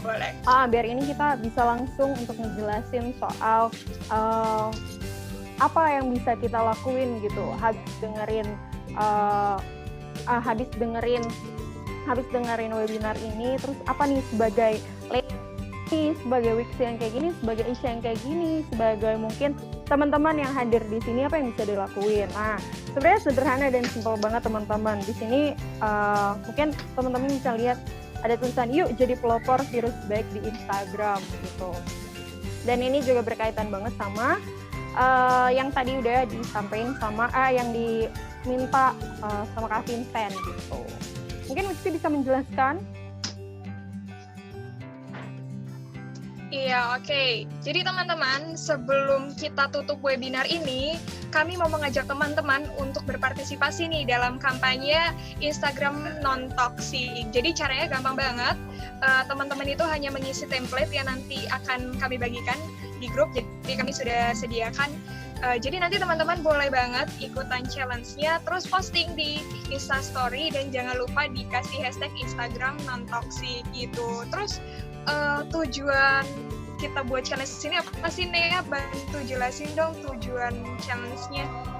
Jadi tujuannya adalah untuk membuktikan kalau sebenarnya dengan kita mau berbagi informasi positif dan aura positif untuk orang lain, Instagram nggak selamanya jadi toksik buat kita. Nah, apalagi kalau kita bisa ngontrol penggunaan Instagram. Mau kita pakai untuk membaca informasi-informasi atau melihat video-video di Instagram. Lebih baik lagi. Kayak gitu, Wix. Oke, nah kalau misal bisa dilihat, mungkin ini kan teman-teman ada ngelihat tulisan akun Instagram yang bermanfaat buat aku. Nah di sini nanti teman-teman bisa isi nih akun Instagram yang mungkin sering teman-teman lihat gitu. Apapun itu ya teman-teman, nggak harus misalnya nggak harus tentang hal-hal yang self improvement gitu, nggak harus. Misalnya teman-teman suka nih sama akun-akun bermanfaat, misalnya contoh info-info tentang beasiswa, info-info tentang kuliah, atau mungkin Instagram yang kayak bikin-bikin DIY kayak gitu-gitu. Itu teman-teman boleh nyertain itu dan kasih juga alasannya kenapa gitu. Atau mungkin akun-akun Instagram teman-temannya teman-teman. Maksudnya kayak teman-teman semua punya teman-teman yang akun Instagramnya tuh sering share-share soal hal-hal baik, hal-hal positif, hal-hal berguna, itu juga boleh tuh di tag ke situ. terus kasih juga alasannya. Supaya apa? Supaya misalnya nih selama ini akun-akun ini nih yang menurut aku bermanfaat, aku bisa dapet sesuatu yang baru, yang positif. Bisa jadi ketika kita nge-sharein itu ke teman-teman lain atau ke orang-orang lain juga bisa dapetin manfaat positif yang sama gitu sama apa yang udah kita dapetin gitu. Dan ini bebas apa aja, yang penting akun Instagram itu bisa bermanfaat, terus itu bisa membawa dampak baik buat kita. Terus jangan lupa juga tag ke 3 orang akun teman-teman lainnya untuk ikutan juga nih kayak gini. Jadi supaya lebih banyak orang yang bisa tahu gitu. Oh ternyata di Instagram aku bisa dapetin banyak hal positif kok. Dan itu nggak hanya sekedar hal-hal atau gosip-gosip doang atau info-info yang kurang bermanfaat. Kita di sini juga bisa gantian nih jadi pelopor untuk menebarkan virus positif di Instagram. Itu nanti template-nya bisa diminta di antara kita berempat, share juga grup kayak gitu. Dan jangan lupa pakai hashtag Instagram non-toxic. Begitu teman-teman. Wikca nih. Mantap. Iya, wah. Jadi udah selesai nih webinar kita ya. Ya, udah pas 2 jam teman-teman, kita ngobrol-ngobrol. Tapi jangan tapi jangan bubar dulu, kita mau dokumentasi ya. Oh iya. Wait, mungkin yang bisa dinyalain. Ya, ayo. Ada tunjukin dulu kali ya. Muka-mukanya sebentar ya. Ini aku stop share. Iya, mungkin boleh ditunjukin dulu mukanya. Oke. Recordingnya mungkin bisa di stop dulu lah. Oke. Bisa kan ya sambil screenshot? Bisa. Nah, ya. Oh bisa sih. Okta glowing. Oke. Mari. Siapa nih? Oke, bergaya ya. Oke, ini kasih 1, 2, 3 Len. Kak Vincent Mambo mungkin kameranya bisa dibuka, Kak Vincent Mambo. Iya, udah ganteng kok tadi loh. Oke. Saudaranya Pinkan Mambo. Coba ya. 1. Ayo. Ya, pose yang paling cakep. 1, 2, wait. Ini mana? Bentar. Ayo. 1, 2, 3. Oke. Wait. Ya. Bentar ya. Oke. Bentar. Oh, sambil nunggu tadi ada saran dari Alfredo. Ya? Katanya ada diskusi gini lagi secara rutin, misal seminggu sekali. Wah, boleh banget. Nanti kalau ada waktunya kita diskusi lagi, kita hubungin ya. Kalau ada waktunya dan kalau ada audiensnya. Jadi Betul. makanya teman-teman ikut ya. Oh, sama ini teman-teman juga boleh kasih saran, misalnya kayak kira-kira apa sih yang bisa mau bahas apa? Iya, dibahas gitu. Dan kita sangat terbuka, misalnya teman-teman juga mau ikut jadi pembicara di pembahasan itu, kayak gitu juga sangat boleh. Betul gitu. banget.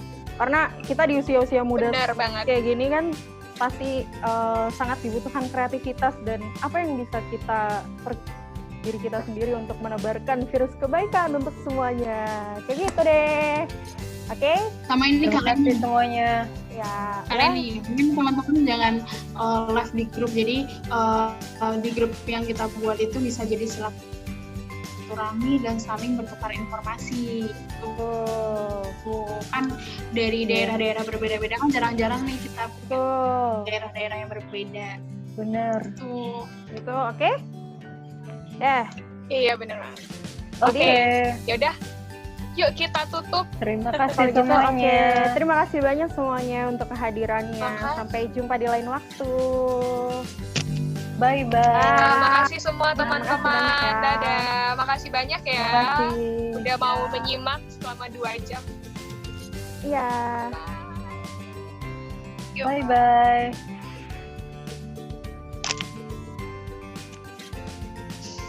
Mantul. Kita masih stay guys. Masih. Kita tunggu. Yeay. Masih tunggu Aku ya. udah nggak panas lagi. Bye-bye teman-teman semuanya. Banyak banyak yang aktif kok mereka.